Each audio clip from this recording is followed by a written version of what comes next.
আজকের সভার একটা পোকা ঢুকে গেছে। বর্তমান পৃথিবীব্যাপী শিল্পী গোপীনাথ গৌরীমঠ প্রতিষ্ঠানের সভাপতি আচার্যদেব আপনাদের মাঝে এখন হরিকথা পরিবেশন করবেন। পোকা ঢুকে পোকা।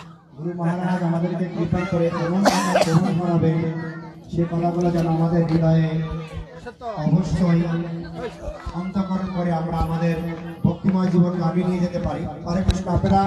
আপনাদের পাশে যে সন্তানগুলো আছে, যার যার ছোট ছোট শিশুরা, তাদেরকে আপনারা অবশ্যই একটু সংযত করবেন, কথা না বলেন। হরে কৃষ্ণ। আসুন তাহলে আমরা গুরু মহারাজের শ্রীমুখী হরিকথা শ্রবণ করি। হরে কৃষ্ণ। গুরবে গৌরচন্দ্রায় রাধিকাস্তদালয়ে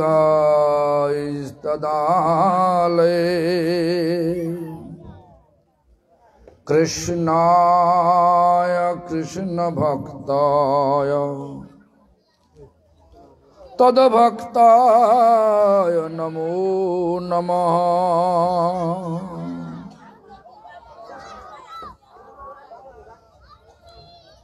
শ্রী কৃষ্ণ চৈতন্য প্রভু নিত্যানন্দ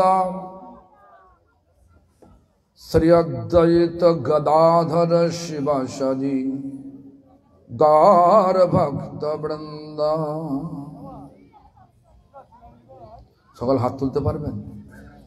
বলুন আমার সঙ্গে সঙ্গে বলুন, হরে কৃষ্ণ কৃষ্ণ কৃষ্ণ হরে হরে, হরে রাম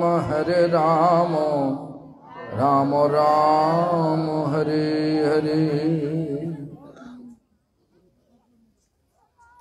সর্বাগ্রে শ্রী ভগবানের ভিন্ন প্রকাশ বিগ্রহ, শ্রী ভগবদ জ্ঞান প্রদাতা, ভগবানের সেবায় অধিকার প্রদানকারী শিল গুরুপাদ পদ্ম নিত্যলীলা প্রবিষ্টং বিষ্ণুপাদ স্তোত্র শত শ্রী শ্রীমদ ভক্তি প্রমোদ পুরী গোস্বামী ঠাকুর परम गुरुपाद पद्म समग्र विश्वे गौड़ीय मठ प्रतिष्ठानेर मूल प्रतिष्ठाता नित्यलीला प्रविष्ट शिल प्रभुपाद भक्ति सिद्धांत सरस्वती स्वामी ठाकुर तथा सम्प्रदायेर सकल आचार्यबृंद और शुद्ध भक्तबृंद सकलेर श्रीपाद पद्मे जानाय दंडवत प्रणाम।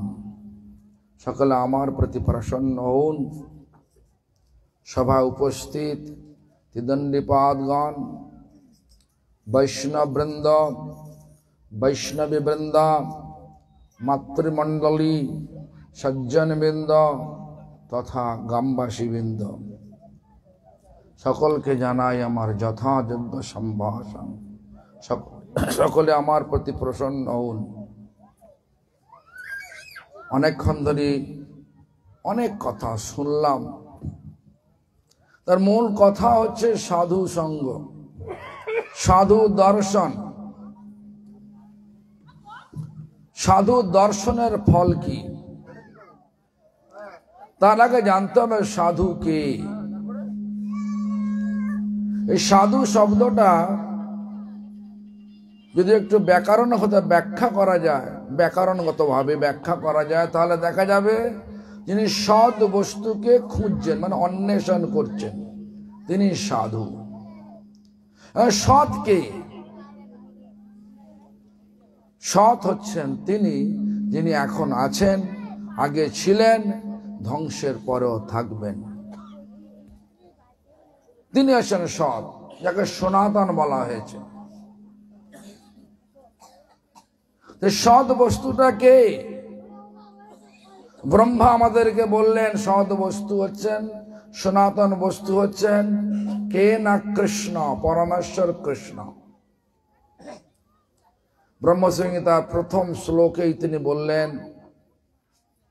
ঈশ্বর পরম কৃষ্ণ সৎ চিৎ আনন্দ বিগ্রহ। পরমেশ্বর কৃষ্ণ হচ্ছেন সৎ মানে সনাতন, চিৎ মানে চিন্ময়, আনন্দময় মূর্তি, আনন্দময় বিগ্রহ পরমেশ্বর কৃষ্ণ। তাহলে এখন সাধু তাকে বলা যাবে যিনি ওই কৃষ্ণকে খুঁজছেন। কে কৃষ্ণকে খুঁজছে কলিযুগে? কলিযুগের বিধান অনুযায়ী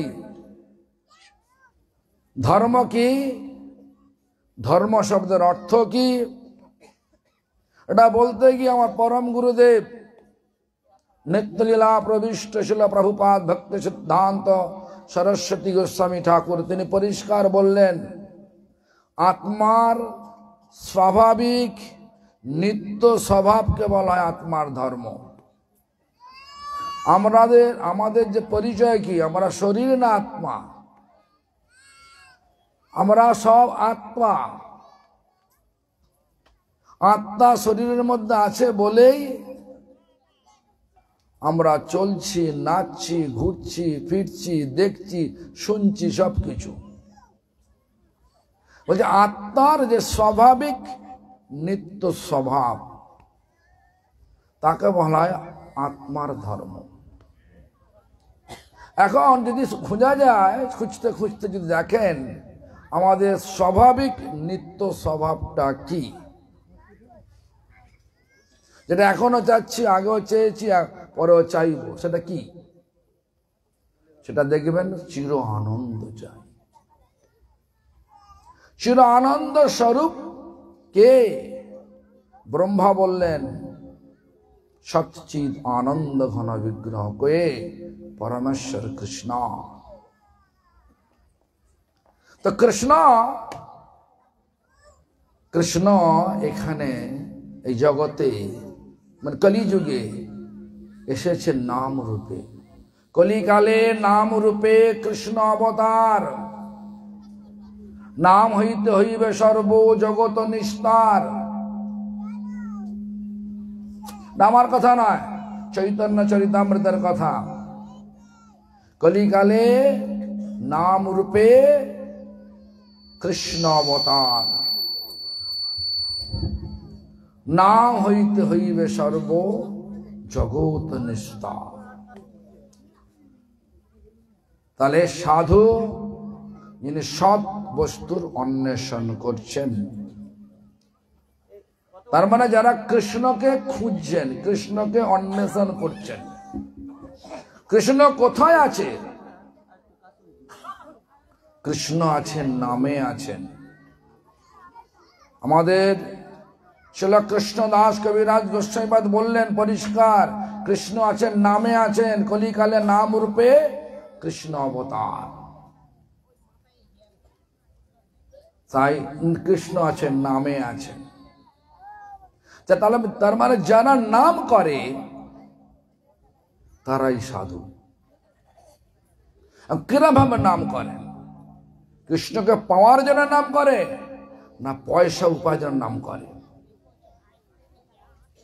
দেখবেন জগতে অনেক সব নামের দল আছে। তারা কি বলে? তারা কি চায়?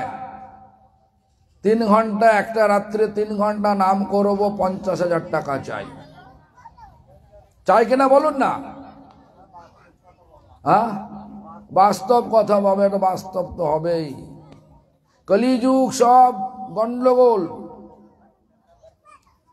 কোনো কিছু সহজ হবে না, পাওয়া যাবে না। তাই আমাদের গৌড়ীয় মঠের ভাষায় সাধু তিনি যিনি হরিনাম করেন, শুদ্ধভাবে হরিনাম করেন, তিনি সাধু। শুদ্ধভাবে হরিনাম মানে যিনি সদ্গুরু চরণাশ্রয় করে, সদ্গুরুর আদেশ মেনে যিনি জীবনটাকে অতিবাহিত করছেন, তিনি সাধু। হতে পারে লাল কাপড়, হতে পারে জামা প্যান্ট পরা, হতে পারে গৃহস্থ, হতে পারে মহিলা পুরুষ। আমরা সবাই, আগে বললাম কি, আমরা সবাই আত্মা, আমাদের পরিচয় সব আত্মা।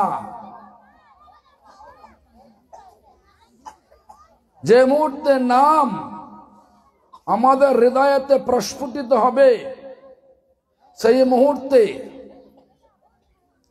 আমাদের এই বিচার, পুরুষ মহিলা বিচার চলে যাবে।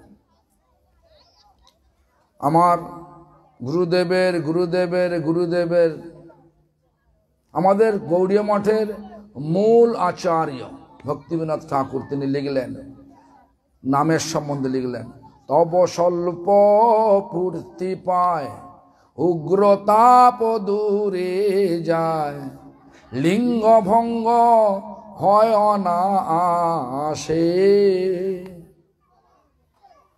স্বল্প পূর্তি মানে একটু উপলব্ধি যদি হয়, নামটা কি শব্দ নয়, সাক্ষাৎ ভগবান। ভগবানের লীলা ওখানে লুকিয়ে আছেন, ভগবানের গুণ ওখানে লুকিয়ে আছে।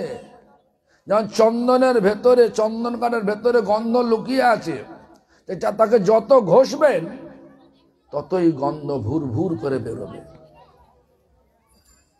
বেরোবে কিনা বলুন?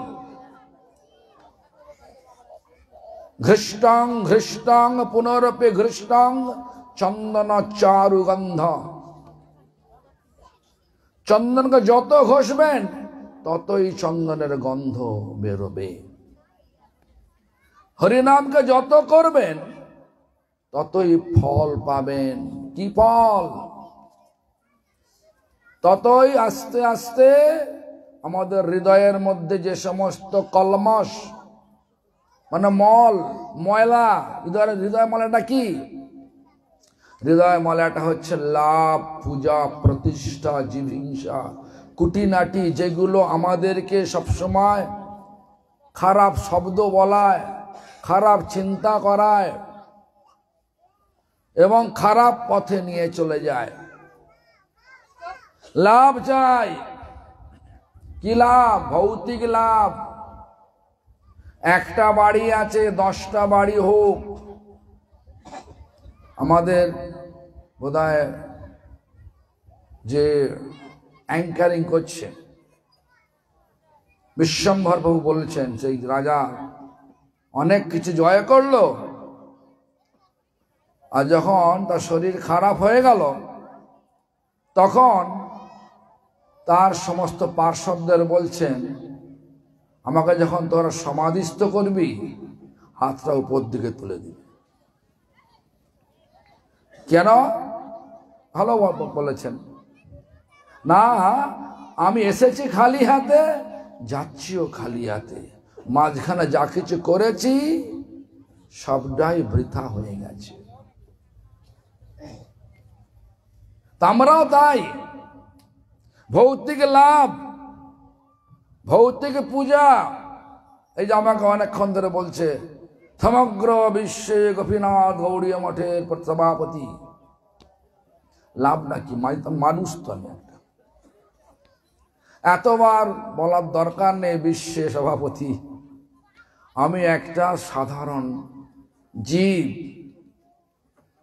গুরুপাদ পদ্মের কৃপায় আমাকে গুরুপদ্ম কৃপা করে এই দায়িত্ব দিয়েছেন। এই দায়িত্বটা যথাযথ পালন করতে পারলে আমার জীবনের সার্থকতা।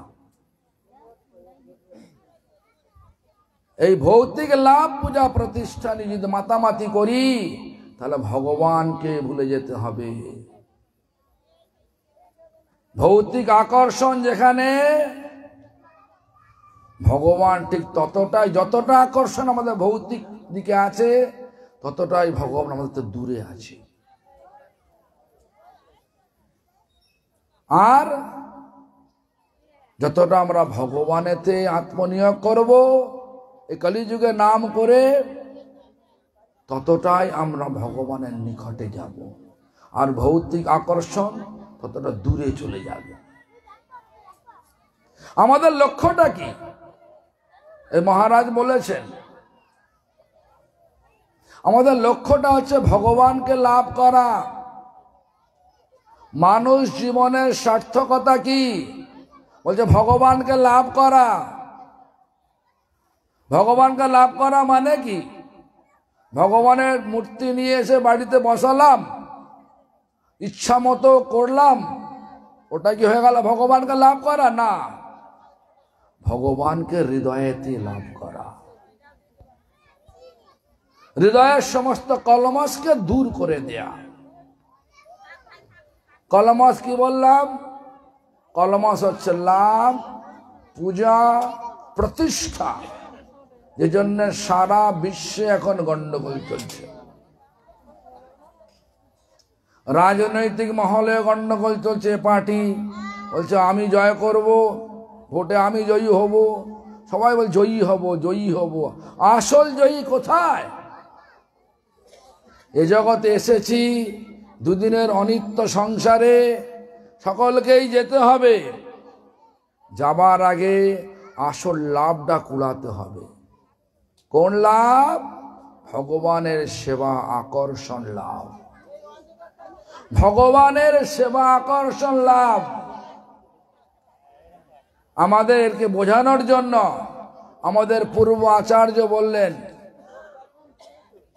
বিষয়ে যে প্রীতি এবে আছো হে আমার, সেই মতো প্রীতি হোক চরণে তোমার। বিষয় মানে ভোগ, ভৌতিক ভোগে যে আমার প্রীতি রয়েছে, হে ভগবান তোমার পাদ পদ্ম সেবায় আমায় সেই রূপ প্রীতি করিয়ে দেন। এটাকে বলি কি আমরা? মন্দিরে গিয়ে বলি এটা? কখনই বলি না। কি বলি মন্দিরে গিয়ে? হে ভগবান আমার মেয়েটা বড় হয়ে গেছে, বিয়ে করিয়ে দেন। হে ভগবান আর ছেলেটা পাস করে যেন পাস করে পরীক্ষা, আর পাস করে যেন চাকরি পেয়ে যায়, যে ব্যবসা করতে পারে, বড় উপায় করতে পারে, উপায়দার হয়। এই ধরনের সব প্রার্থনা জানায়। আমার বাড়িটা করিয়ে দেন ভগবান, আমার গাড়িটা, আমার গাড়ি কেনার শখ আছে, গাড়িটা যেন হয়ে যায় ভগবান। ভগবান যেন আমার চাকর হয়ে গেছে। আমার আসল পরিচয় কি? আমরা সবাই ভগবানের নিত্য দাস, ভগবানের চাকর। কিন্তু আমরা চাচ্ছি কি? আমাদের চাওয়ার মধ্য দিয়ে আমরা বলছি ভগবান আমার চাকর, আমার জন্য করো। এই সব গন্ডগোল হয়ে যাচ্ছে কেন? তত্ত্ববোধের অভাব। গ্রামে গঞ্জে বিভিন্ন ভাবে প্রচারক আসে, আর প্রচারক সব বুঝিয়ে যায়, ভৌতিক লাভের কথা বলে যায়। আমরা ভাবি তারা তো খুব ভালোই কথা বললো। দেখবেন আমার গ্রামে গঞ্জে দেখেছি সব গলায় মালাও পড়ে আছে। আবার ভগবানকে যেসব খাদ্য দেয়া যায় না সেগুলোও খাচ্ছে, যেমন মাছ, মাংস, ডিম, পেঁয়াজ, রসুন, এগুলোও খাচ্ছে, আবার নামও করছে। ভগবানেরকে ভালোবাসার লক্ষণটা কোথায়? যাকে ভালোবাসি তার সবটাই ভালোবাসি, তার সবটাই ভালোবাসবো। আবার যুক্তি দিয়ে বললে যদি বলা যায় ঠিক আছে যে আমরা যখন আমাদের পরম আত্মীয় মানে বাবা মা ঠাকুমা দাদু যখন মরে যায়, সে মরদেহটাকে আমরা কি বলি? শুদ্ধ না অশুদ্ধ? কি বলি গো? বলেন। শুদ্ধ। শুদ্ধ না অশুদ্ধ? কি বলে এটা এখানে বলছে না, আপনারা বলুন শুদ্ধ না অশুদ্ধ? ওখানে ওদিকে বলছে না, মেয়েদেরকে বোবা নাকি আপনারা? হ্যাঁ বলুন না, অশুদ্ধ না শুদ্ধ? মরদেহটা অশুদ্ধ, এখান থেকে দু একজন বলছে শুদ্ধ, বলছে শুদ্ধ বলছে আমার মেয়েটা শুদ্ধ। মরা ছুঁয়ে চান না চান করে ভেতরে ঢুকতে পারবেন? যারা শ্মশানে মরা পড়াতে যায় তাদেরকে কি করেন? চান করতে হবে, কুশের আগুনে হাত সেঁকতে হবে, নিম হলুদ খেতে হবে, তাও শুদ্ধ হয় না। 15 দিন অশৌচ পালন করতে হবে, তাও শুদ্ধ হয় না।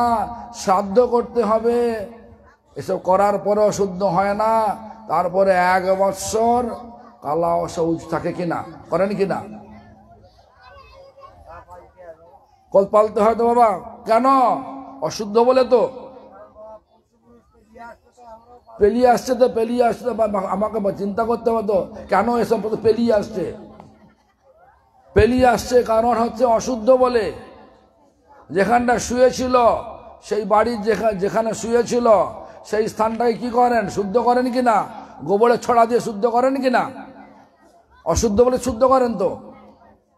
একটা আমার প্রথম প্রশ্ন হচ্ছে, আমরা সকলে ভালো করে শুনবেন না, জবাব দেবেন, চুপচাপ বসে থাকবেন না, জবাব দেবেন। আপনারা দুজন থাকুন, দুজন থেকে জবাব দিন। দেখুন, যে আমাদেরকে মাথার ঘাম পায়ে ফেলে তিলে তিলে বড় করলো, তার দেহটা মরে গেলে মর দেহটাকে এত বিচার করছি অশুদ্ধ বলে।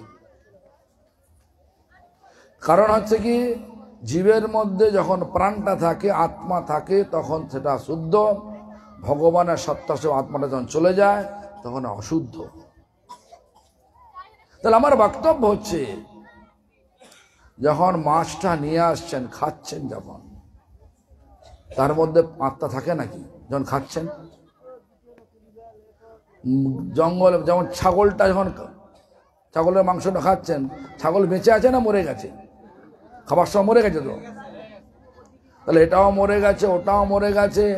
নিজের পরমাত্মীয় যখন মরে গেল, আত্মাটা যখন চলে গেল শরীর থেকে, তখন বিচার করছে, এত বিচার করছে অশুদ্ধ বলে। আর আমরা কি হলো, কি বলো না, কি হলো তোমার? তো আস্তে আস্তে বলো বাবা। তো দেখুন, এত বিচার করছে। আর যে বাইরের শরীর, বাইরের জানোয়ারটাকে বা বাইরের কোনো একটা জীবকে ধরে নিয়ে এসে সেটা বাড়িতে ঢুকছে কি করে?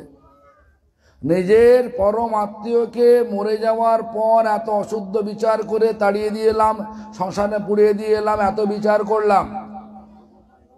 আর বাইরের সমস্ত জীবগুলোকে মেরে সেগুলো বাড়ির মধ্যে ঢুকিয়ে রান্না করে সেদ্ধ করে আর কব্বর দিচ্ছেন এর পাকস্থলীর মধ্যে। এটা বাড়িটা শুদ্ধ হয় কি করে, আর শরীরটা শুদ্ধ হয় কি করে? আমার বলুন।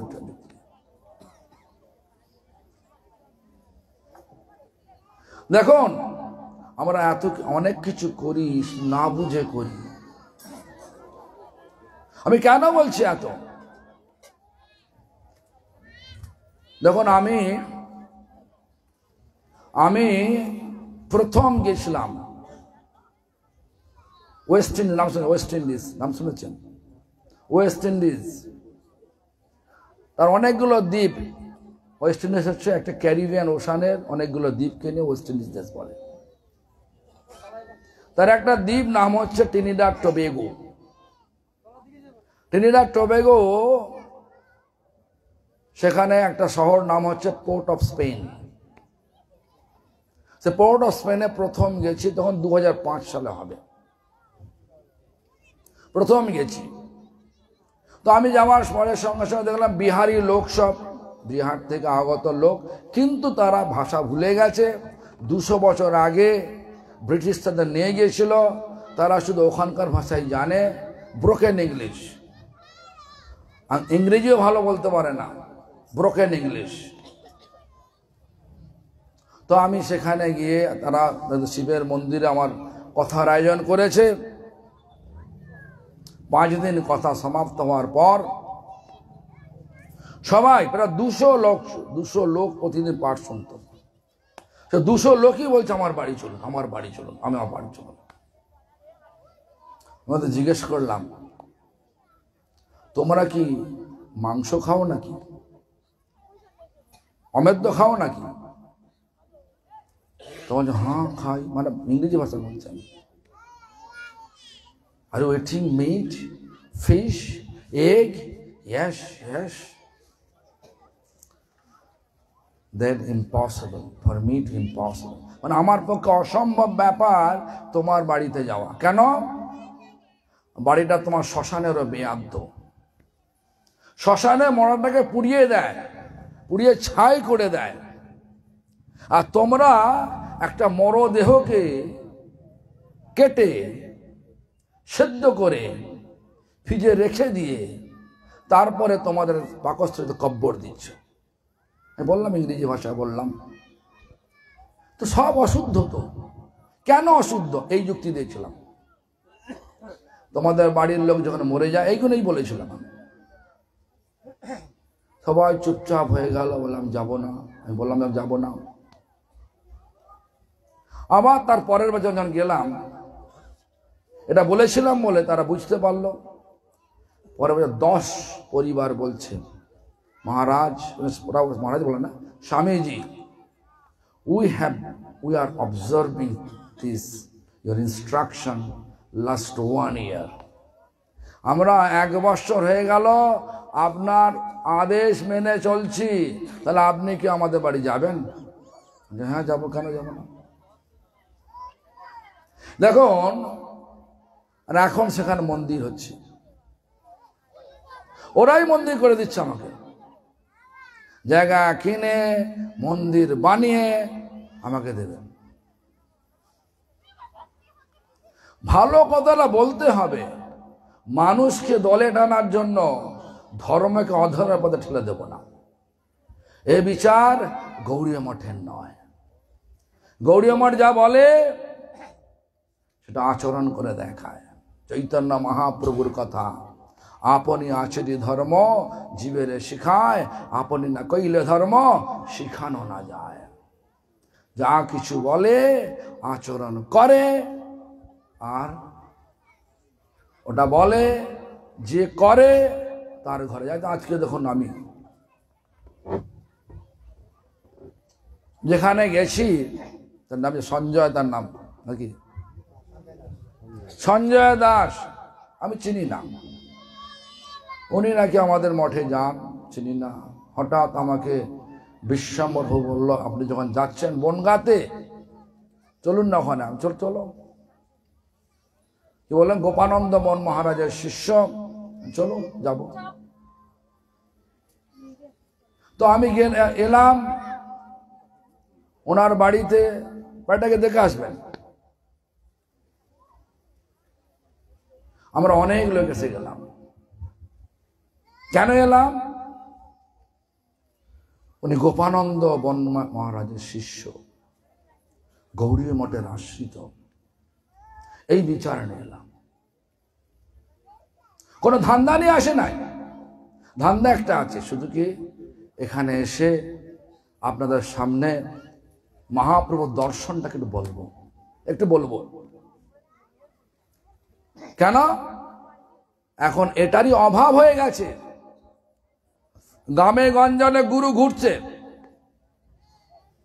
কেন? গুরু ব্যবসাটা অনেক সস্তা হয়ে গেছে, অনেক সরল হয়ে গেছে।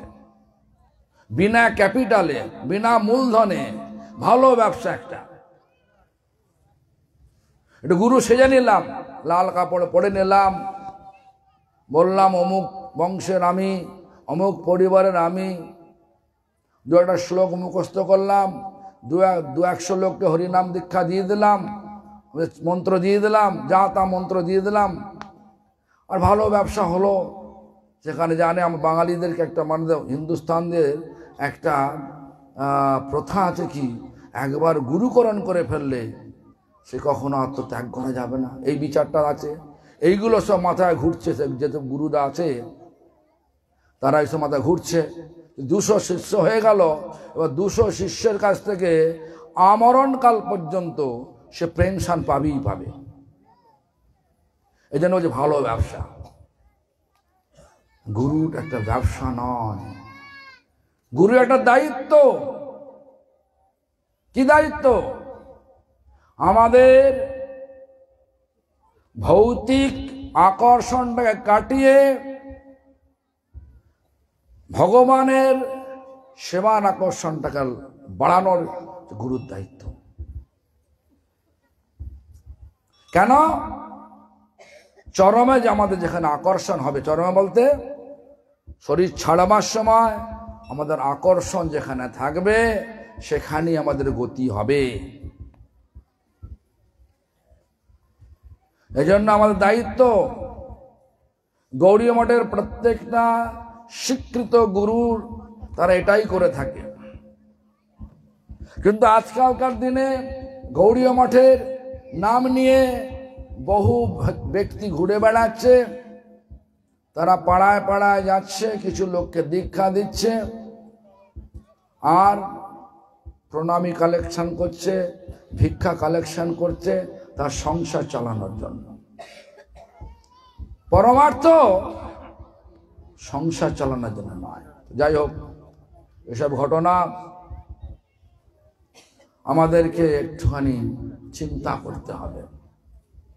সাধুকে শুধু হরিনাম করলে হবে না, যিনি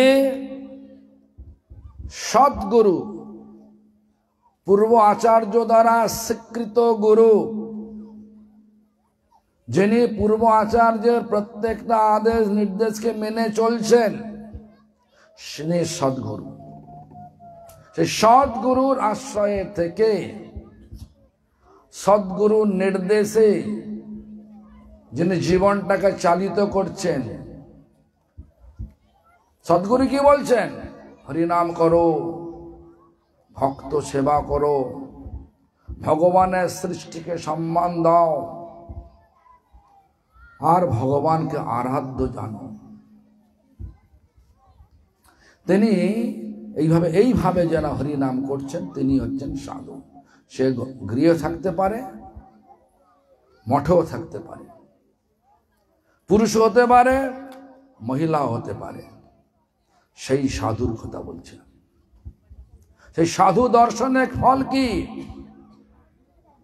এই প্রশ্ন করেছিলেন বৈকুণ্ঠে, নারদ মুনি বৈকুণ্ঠে ভগবানকে প্রশ্ন করেছিলেন, ভগবান বলুন সাধু দর্শনের ফল কি?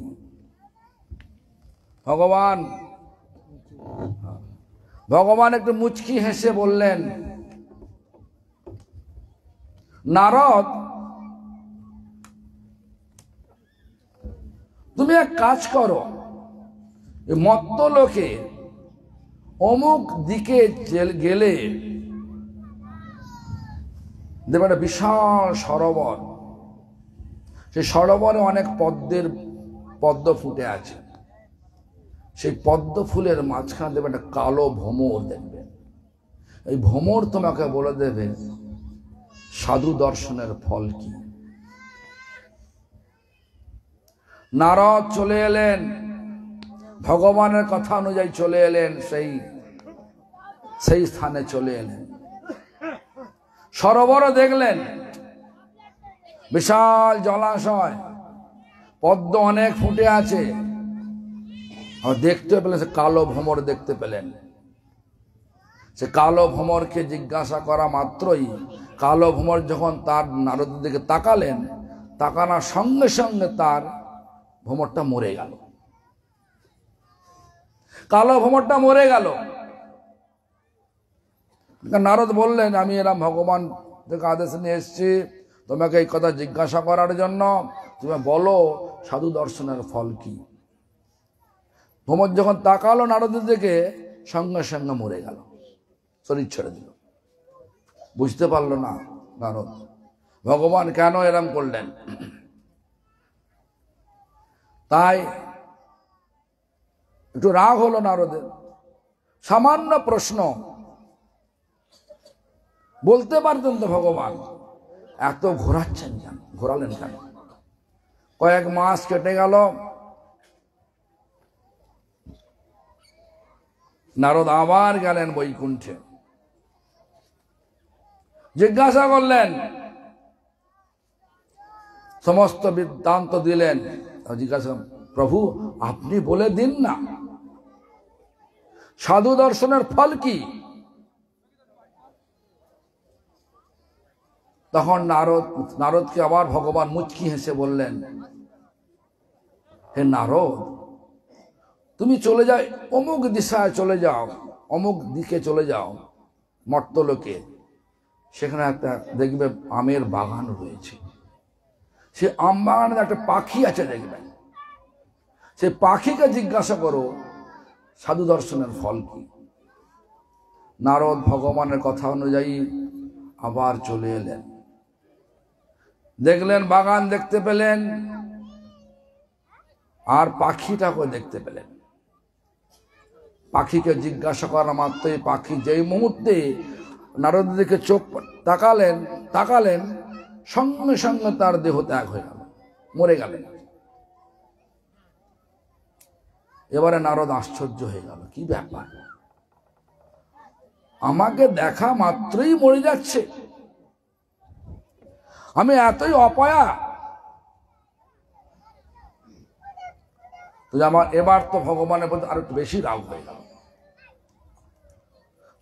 সামান্য কথা আমি জিজ্ঞাসা করছি, প্রশ্নটা সামান্য, আর ভগবান না উত্তর দিয়ে আমাকে বিভিন্ন ভাবে ঘোরাচ্ছে, এটা কেন? বুঝতে পারলেন নারদ। তার কয়েক মাস পরে আবার গেলেন, এইভাবে ঘুরতে ঘুরতে বিভিন্ন দেহ দর্শন করছে, আর সেই শরীরটা মরে যাচ্ছে। লাস্টে হলো গরু দর্শন, গরুও মরে গেল। তারপরে যখন গেছেন, এবার খুব ক্রোধিত হয়ে গেছেন নারদ। কয়েকবার হয়ে গেছে, সব যেখানে বলেছে সেখানে গেছে, সেখানে মরে গেছে। এবার ক্রোধিত হয়ে বলছেন, আপনি বলুন সাধু দর্শনের ফল কি?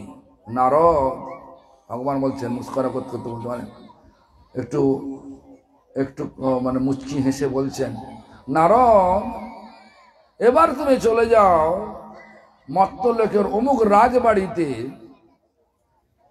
দেখবে সেখানে ফুটফুটে ছেলে হয়েছে, ছেলে সন্তান, পুত্র সন্তান হয়েছে। তাকে তুমি জিজ্ঞাসা করো সাধু দর্শনের ফল কি। এবার নারদ ভয় পেলেন।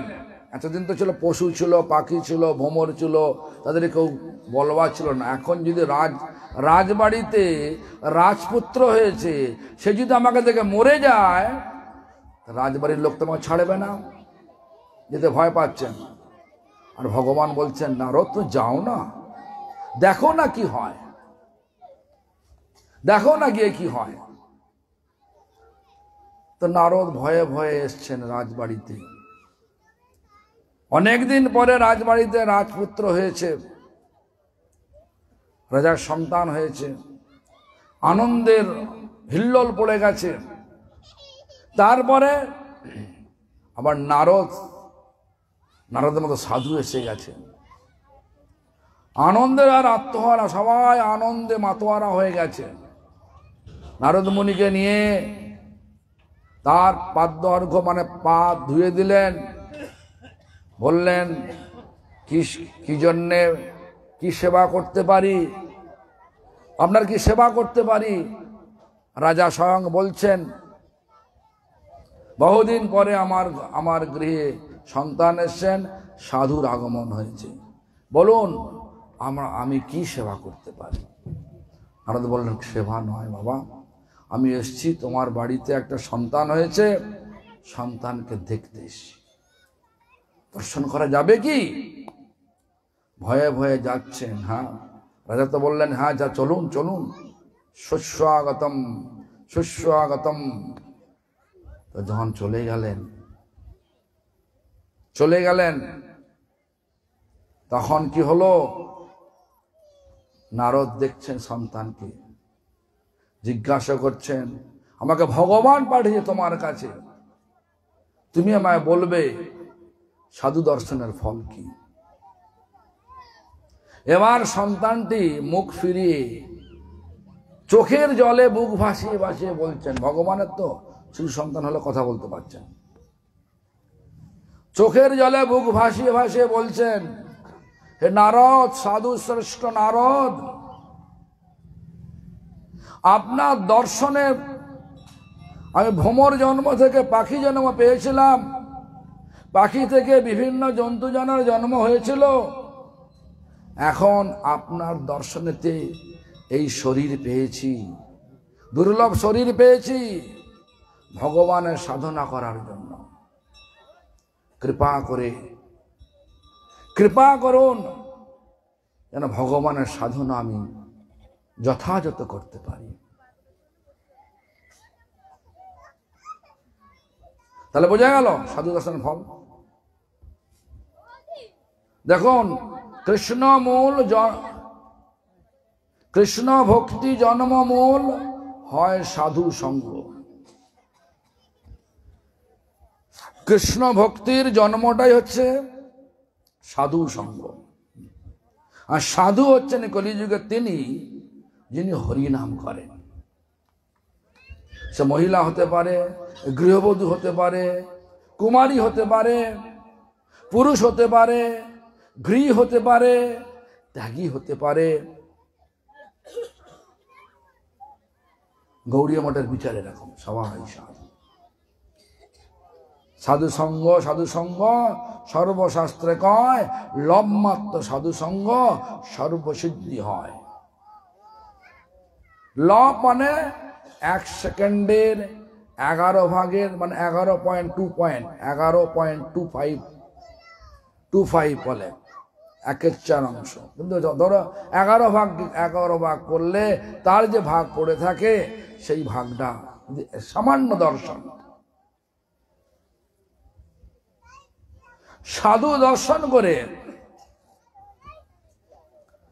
হৃদয়টা সম্পূর্ণ নির্মল হয়। তা আমার একটা মানে গুরু ভাই আমেরিকা, তার বাড়ি রাউল আলেকজান্ডার গপ, তার নাম। বৃন্দাবনে তিনি এসেছিলেন 1993 সালে। 1993 সালে তিনি বৃন্দাবনে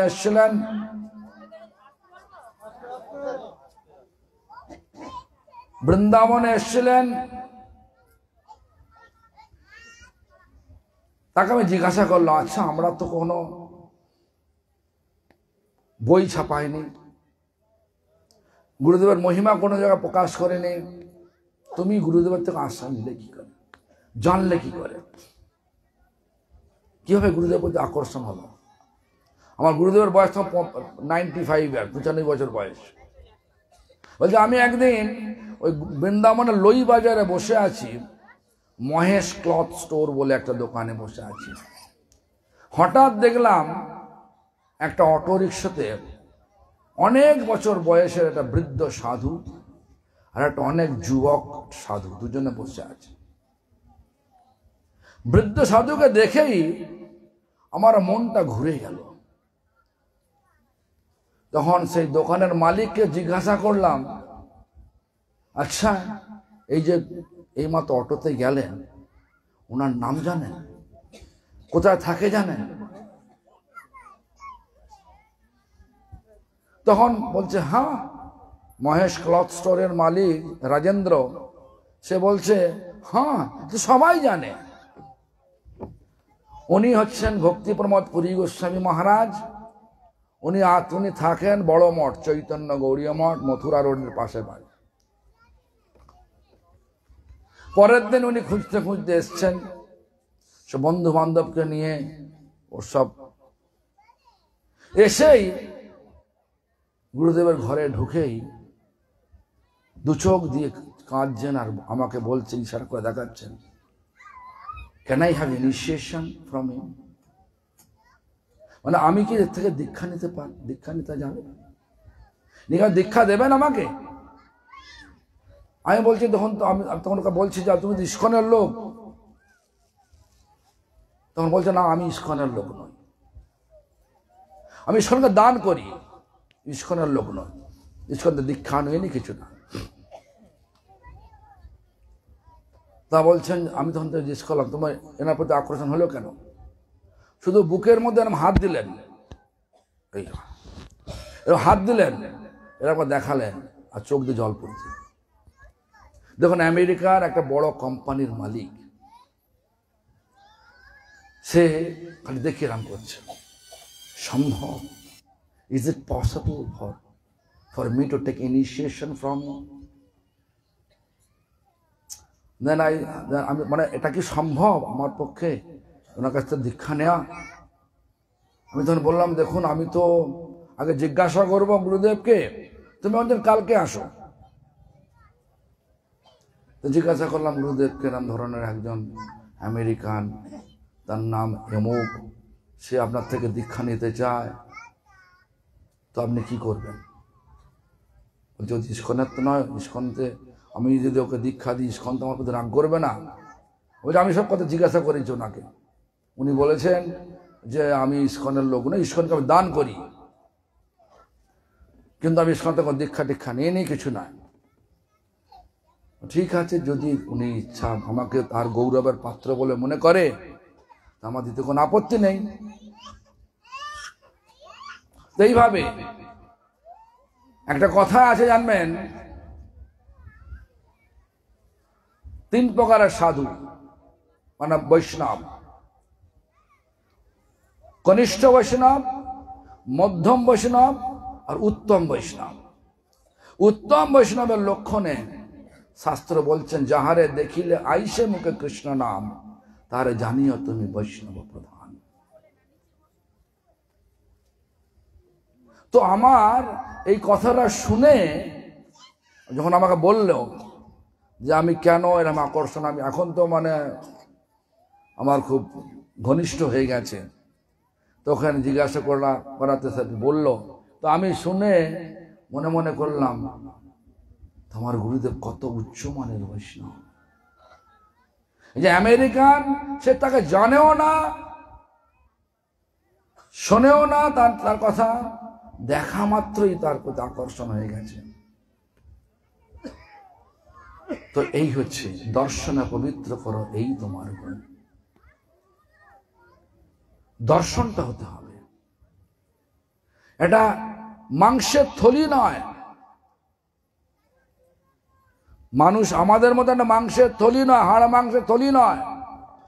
সাধুর জীবনটা সৎ বস্তুকে উপলব্ধি করার একটা বিচার। সমগ্র জীবনটাকে যিনি বিকিয়ে দিয়েছেন ভগবানকে লাভ করার জন্য, তিনি সাধু। যারা হরিনাম করে তারাও সাধু। যতটা শ্রদ্ধা সেই হরিনাম করেন, ঠিক সেম ততটা ক্যাটেগরির সাধু। অ্যাবসলিউট না হতে পারে, পুরোপুরি না হতে পারে, কিন্তু সাধু তারা। সাধু দর্শনের ফল, সাধু সঙ্গের ফল। সাধু সঙ্গ করতে করতে মানে সাধু সঙ্গ, নারদ চৈতন্য চরিতামৃতে নারদ একদিন জঙ্গলের মধ্যে ঢুকলেন, দেখলেন সব জায়গায় বিভিন্ন রকমের জন্তু আত্মরা অবস্থা ছটফট করছে, এরম অবস্থায় পড়ে আছে। নারদ বিচার করলেন যে এগুলো কে করেছে, কে? এটা জানবার জন্য জঙ্গলের মধ্যে প্রবেশ করলেন, দেখলেন একটা ব্যাঘ চিৎকার করে উঠলেন, হে তুমি কে? বলছে আমি নারদ। বাবা, আমি এখানে এসেছি একটা কারণে। জঙ্গলে দেখলাম এতগুলো পশু আদমরা অবস্থায় ছটফট করছে। এগুলো করেছে কে? তখন সে ব্যাদ বলছে আমি খুব গর্বের সে বলছে আমি। নারদ বলছে বাবা একদম মেরে ফেলো না, এরা আত্মরা রাখছো কেন? বলছে যখন আত্মরা করে ধড়পড় করে ওদের শরীরটা, ওটা দেখলে আমার আনন্দ জাগে, আনন্দ হয়, কিরম হিংস্র।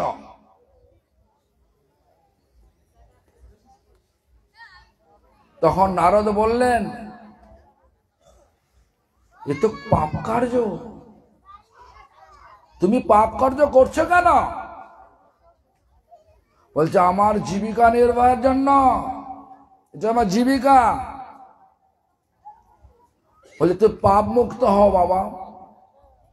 কিভাবে পাপ মুক্ত হবে আমি সংক্ষেপে বলছি ঘটনা। কিভাবে পাপ মুক্ত হব? বলে প্রথমে তুমি ধনুষটা ভেঙে ফেলো। আরে খাবো কি আমি? বলছে ধনুষটা ভেঙে ফেলো না, খাবার মালিক ভগবান, তিনি খাওয়ার মালিক। সত্যি তাই। দেখুন আমি কোনো কাজ করি না, কেউ বলবে না আমি কোনো জায়গায় কাজ করি, কোনো ব্যবসা করি, কেউ বলবে না। কিন্তু আমার বাৎসরিক যা ট্রাভেলিং এক্সপেন্স, আর ঘোরার জন্য খরচা, প্লেনে যেখানে ওখানে যাওয়া, তা কম করে 10 থেকে 12 লক্ষ টাকা। আমি উপায় করি না, আমি কোনো ব্যবসাও করি না, শুধু এইভাবে কথা বলি, বিভিন্ন দেশে যাই। 6টা মহাদেশ আছে, 6টা মহাদেশেই যাই।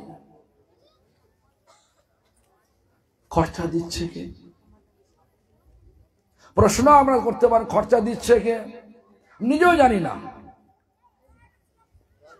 কোথা থেকে খরচা আসছে। কোথায় কি উপবাস থাকি না, সব জায়গায় খাওয়া হয়। কেউ বলবে না আমি মহারাজকে উপবাস করেছিলাম, কেউ বলবে না।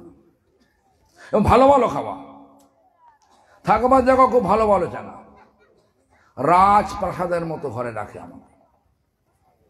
আমেরিকা বলো, ইউরোপ বলো, অস্ট্রেলিয়া বলো, আফ্রিকা বলো, এশিয়া বলো, সব দেশে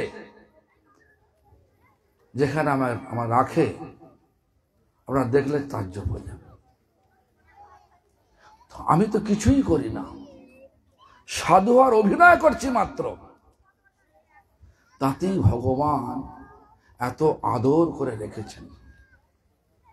তো আপনারা যদি হরিনাম করেন এত কষ্ট করে, আমি দেখলাম এদের জীবনটা, দেখলাম সঞ্জয় দাসের জীবন দেখলাম, অত্যন্ত কষ্টের সহিত থাকেন, হরিনাম করেন। আপনারাও যদি করেন, ভগবান সকলকে দেখার মালিক, ভগবান দেখবে। তো এই ব্যাদকে এই কথাটা বোঝালেন নারদ। ধনুষ্মান ভেঙে ফেললেন। নারদের কথা শুনলেন, নারদ মন্ত্র দিলেন ভগবানের নাম। আর 1 বৎসর পরে নারদ বললেন তুমি এই কুটিরে থাকো আর তুলসীর সেবা করো, তুলসী দেবীর সেবা করো। দুটো আদেশ দিয়ে চলে গেলেন। 1 বৎসর পরে যখন নারদ এলেন, দেখছেন তার বন্ধু পর্বতমণিকে নিয়ে এলেন। তখন দেখছেন সেই ব্যাদ আসছেন, সন্তর্পণে পা ফেলছে, মানে অত্যন্ত দেখে ওরা ভাই কি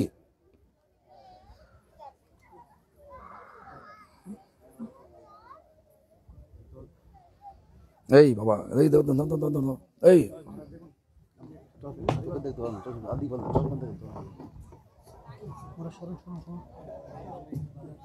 আচ্ছা আচ্ছা, আছে। ওহ বাবা, দেখুন এত সুন্দর। দেখুন দেখছেন সন্দর্পণে, মানে অত্যন্ত সতর্কতা সে দেখছেন যে কোনো পিঁপড়ে যেন পা পিষ্টে মরে যায়। দেখুন 1 বছর আগে ওই ব্যাধের বিচার ছিল কি, যখন আধমরা করে জানোয়ারগুলো মরার আগে ধরপড় করে, প্রাণটা ধরপড় করে, সেটা দেখে তার আনন্দ হতো। একটা পিঁপড়েকে পায়ে পিষতে তার বিচারে লাগছে।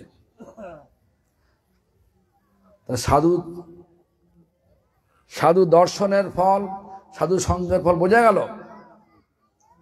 সাধু সঙ্গের ফল জীবে দয়া, জীবের প্রতি দয়া আসবে। দেখুন আমাদের ভক্তিনাথ ঠাকুর লিখলেন এক জায়গায়, দৈন্যে দয়া অন্যে মান প্রতিষ্ঠা বর্জন, চারি গুণে গুণী হই করহ কীর্তন। এই 4টে গুণ নিতে হবে। এই 4টে গুণ যদি সমাজে স্থাপন করা যায় তাহলে গোটা বিশ্বে শান্তি হবে। এই যে বর্ডার সিকিউরিটি আমি দেখলাম তো অনেক সব সিকিউরিটি, আমি একজনকে জিজ্ঞাসা করলাম तो कहां से, बोला दिल्ली से, बीएसएफ दिल्ली से आया हुआ। हम पूछा फिर से, तो दिल्ली का हमारा बांग्लादेश का ये जो फेंस लाइन है, माने ये जो माने बेड़ा आछे, এটা কি এখানে बांग्लादेश ना कि नहीं नहीं नहीं, इससे भी ज्यादा 500 मीटर हो, 500-700 मीटर आगे जा करके बांग्लादेश पड़ेगा। ऐसा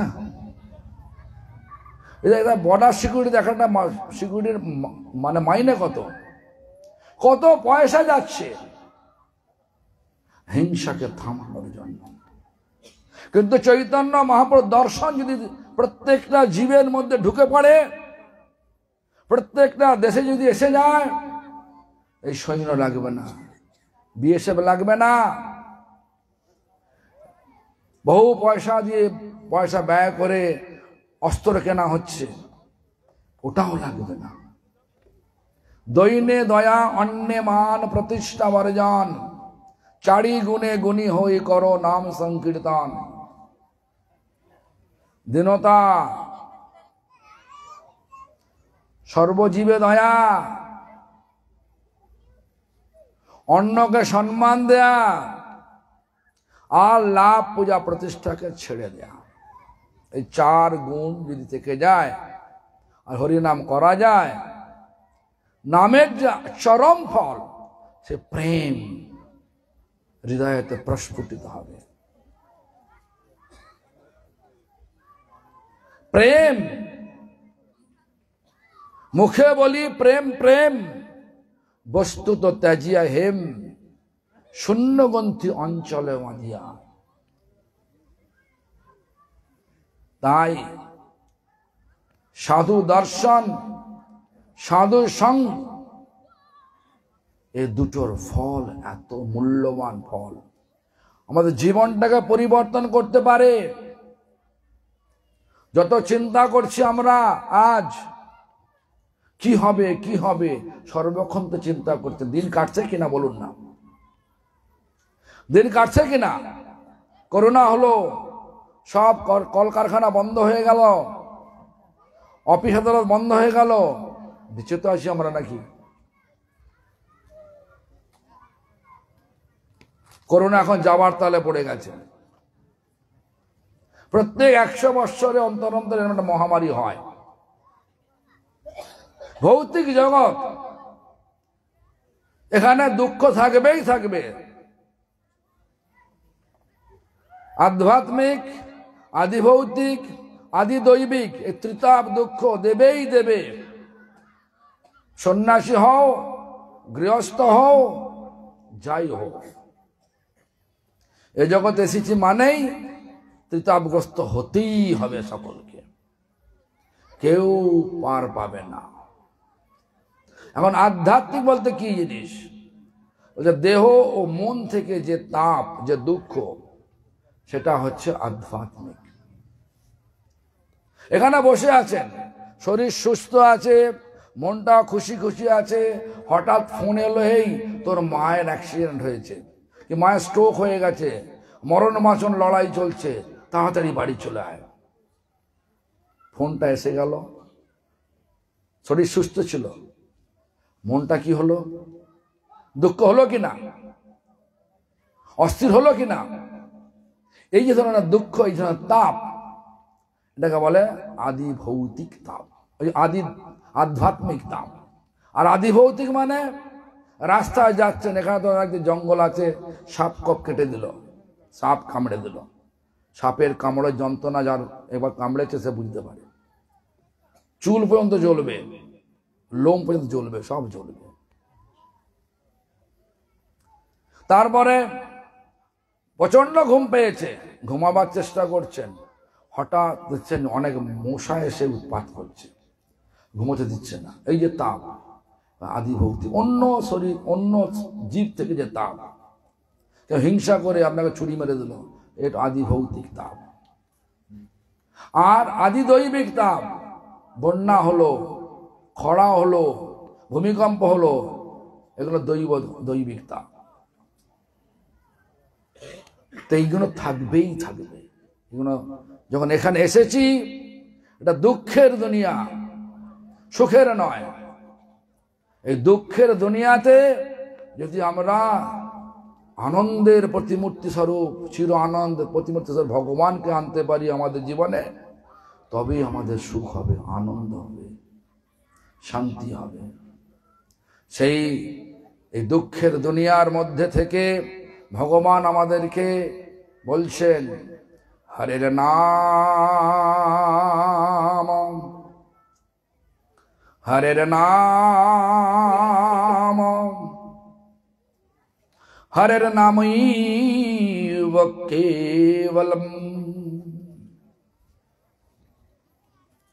কলৌ নস্তেব নস্তেব নস্তেব গতিরন্যথা। অর্থ কি? হরিনাম হরিনাম হরিনাম একমাত্র। কবে? কলৌ, এ কলিযুগে, অন্য কোনো না, সত্য যুগে নয়। সত্য যুগে ধ্যান, ত্রেতায় যজ্ঞ, দাপরে অর্চন, কলিযুগে নাম। কলিযুগের ধর্ম হয় নাম সংকীর্তন। এতৎ অর্থে অবতীর্ণ শ্রী সচিনন্দন। ভগবান চৈতন্য মহাপ্রভু, ভগবান কৃষ্ণ চৈতন্য মহাপ্রভু রূপ নিয়ে এসে আমাদেরকে নাম করা শিক্ষা দিয়েছেন। এটাতেই, এই নামেতেই ভগবান আছে।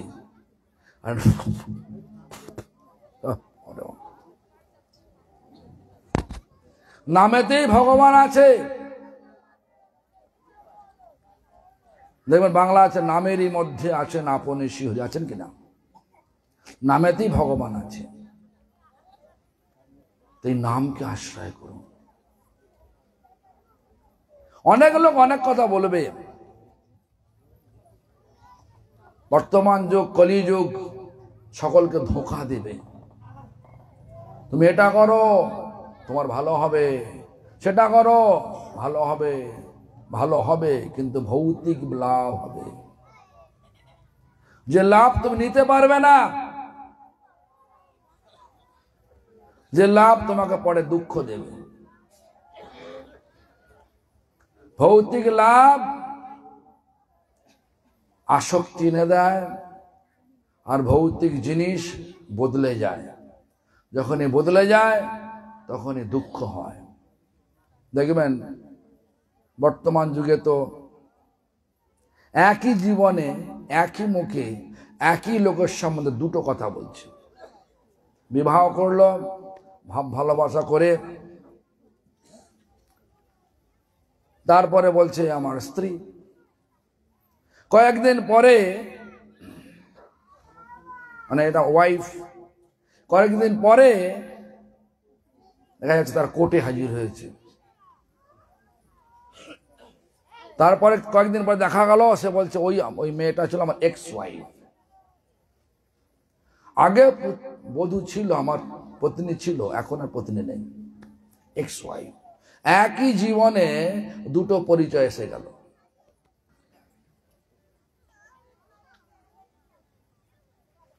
আজকে রাজা কাল ফকির, গানও আছে দেখুন, আজ রাজা কাল সে ফকির বরাতে কির খেল, আছে না? দেখুন এই ধরনের এসব কথাগুলো ছোট্ট ছোট্ট কথা, কিন্তু বাস্তব কথা। এই বাস্তব কথাকে নিয়ে চলুন। এই কলিযুগে বাস্তব মানুষ দেহ পেয়ে বাস্তব হচ্ছে ভগবানকে লাভ করা। আর ভগবানকে লাভ করার জন্য ভগবান চৈতন্য মহাপ্রভু রূপ নিয়ে এসে আমাদেরকে জানালেন হরিনাম করো, একমাত্র হরিনাম করো। হরিনামই আমাদেরকে আনন্দ দেবে, চির আনন্দ দেবে। কেন? হরিনামের মধ্যে ভগবান আছেন, ভগবান আনন্দের স্বরূপ। যারা ভগবানের নাম করেন তারা সাধু, তার সঙ্গ করলে ভক্তি লাভ হয়, কৃষ্ণ ভক্তি লাভ হয়। আর কৃষ্ণ ভক্তি দ্বারাই আমরা আমাদের জীবনের চরম ফল প্রেম লাভ করব। আর প্রেমের দ্বারাই ভগবানের সেবা লাভ করব। এটাই হচ্ছে আমাদের পরিচয়। জীবের স্বরূপ হয় ভগবান কৃষ্ণের নিত্যদাস, মানে কৃষ্ণের নিত্যদাস বলেছেন, কিন্তু এখানে বলছি ভগবানের নিত্যদাস, কৃষ্ণের নিত্যদাস। আপনারা সকলে এই চেষ্টা করুন। এই চেষ্টায় ভগবান আপনার সকলকে সাহায্য করুক, এই প্রার্থনা ভগবানকে জানিয়ে। এখানে প্রচণ্ড পোকা আসছে তো, কখন মুখে ঢুকছে, কখন চোখে ঢুকে যাচ্ছে। তো এখন যদি 15 মিনিট আমার সময় ছিল, এখন একটু কীর্তন হবে, তারপরে হবে। তো যাই হোক, আমি এখানেই কথার বিশ্রাম দিলাম। হরে কৃষ্ণ।